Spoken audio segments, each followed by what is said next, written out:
I'm going to show you how to properly do a complete factory data reset on any Google Pixel smartphone to protect your private information. Before we begin, keep in mind that this process will wipe out everything from your phone: photos, videos, and bank login information, so make sure you have all that data backed up securely elsewhere. Having said that, let's get to it.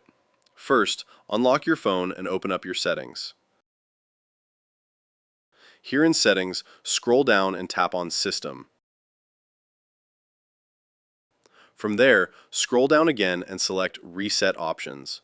Right here, since we want to delete everything and leave the phone acting like a brand new one, we will select Erase All Data Factory Reset.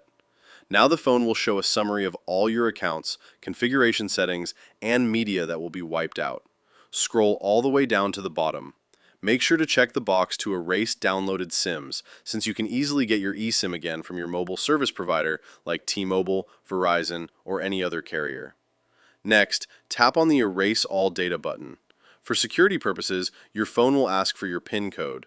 Put that in, hit the arrow right here to confirm, and then tap Erase All Data one last time. And there you have it. Now just let the smartphone complete the wiping process, and that's how you do a complete factory data reset. If you run into any issues going through this process, comment down below and I'll be glad to help you further. Thanks for watching.